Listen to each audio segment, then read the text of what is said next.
Hello friends, welcome to Vishwavidya classes. आज एक और नए टॉपिक के साथ या नए शब्द के साथ कहिए हम आपके सामने आए हैं। हम लोग आज बात करेंगे इस वीडियो में सगदीद क्या होता है।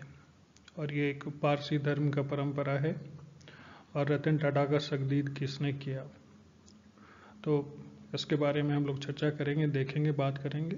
अगर आप सोचे कि ये सारे प्रश्न कहाँ हो सकते, तो देखिए आपका एक तो करंट कवर करता है और दूसरा है कि आर्ट एंड कल्चर का जो सेक्शन है उसमें मान के चले कि जितने महान व्यक्ति का निधन हुआ है तो प्रश्न एक्सपेक्टेड है। तो मैं वैसे वैसे चीज़ों को ढूंढ कर ला रहा हूँ जो आपके लिए इम्पॉर्टेंट हो सकते हैं। वैसे अगर कोई कॉम्पिटिटिव विद्यार्थी नहीं भी है तो उसको अलग अलग कल्चर्स को जानने का मौका मिलेगा। तो आप इसे देखिए, बहुत छोटा सा वीडियो है, देखिए और देख करके लाभ उठाइए। तो आइए बात करते हैं हम लोग जानेंगे इसमें कि सगदीद क्या होता है और रतन टाटा का सगदीद किसने किया था। तो आइए शुरू करते हैं। सगदीद पारसी धर्म का एक महत्वपूर्ण परंपरा है जो मृतक के अंतिम संस्कार के समय की जाती है।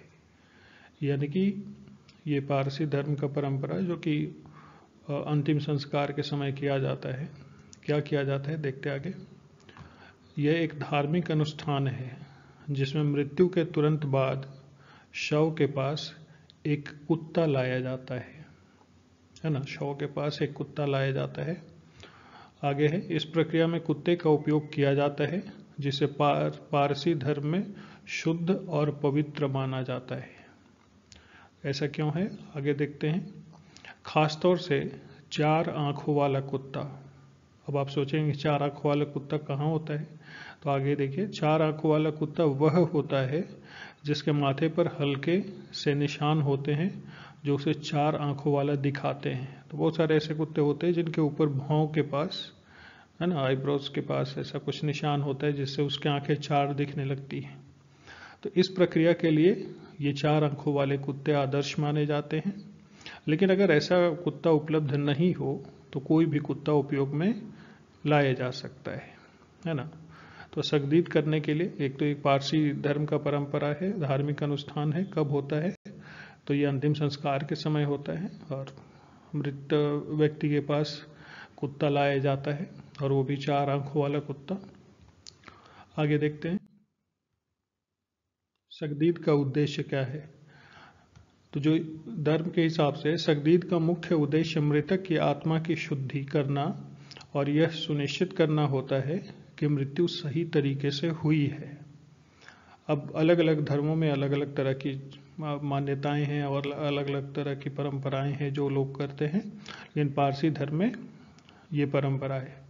पारसी धर्म के अनुयायियों का मानना है कि कुत्ते की उपस्थिति से बुरी आत्माओं और अपवित्र शक्तियों का नाश होता है और कुत्ता यह सुनिश्चित करता है कि मृतक की आत्मा को सही दिशा मिले।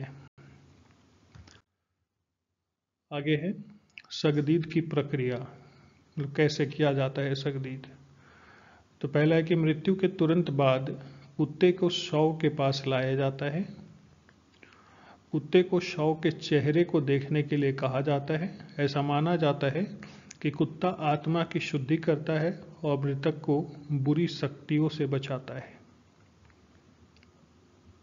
इस प्रक्रिया को आमतौर पर 2 बार किया जाता है, एक बार सुबह और एक बार शाम को, जब तक शव का अंतिम संस्कार नहीं हो जाता। इसका धार्मिक महत्व क्या है। पारसी धर्म में कुत्ते को पवित्र और शुद्ध माना जाता है।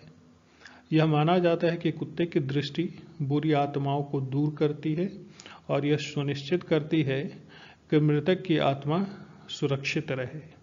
इस परंपरा का उद्देश्य मृतक को अगले जीवन के लिए सही मार्ग पर अग्रसर करना है और परिवार को यह विश्वास दिलाना है कि आत्मा शांति से जा रही है।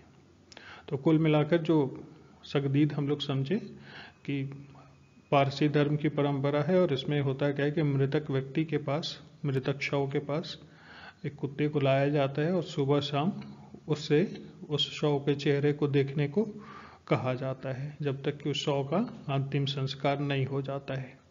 और पिछले वीडियो में हम लोगों ने देखा था कि अंतिम संस्कार करने का इनका सिस्टम क्या है। अब सवाल ये है कि ये तो सगदीद है, और रतन टाटा का सगदीद किसने किया। अब इस तस्वीर को देख करके शायद आप पहचान गए होंगे, ये रतन टाटा जी का शव है और ये इसका नाम है गोवा, है ना। एक गोवा से ही रतन टाटा लाए थे इसको, स्ट्रीट डॉग, और पिछले 11 साल से अपने घर पे रखे हुए थे, और इसी से रतन टाटा का सगदीद कराया गया। मुझे लगता है कि इन्फॉर्मेशन आपको अच्छा लगा हो। अगर ऐसा ही कोई इन्फॉर्मेशन चाहिए तो बेहिचक कमेंट करें, मैं कोशिश करूँगा। चलिए, धन्यवाद, थैंक यू।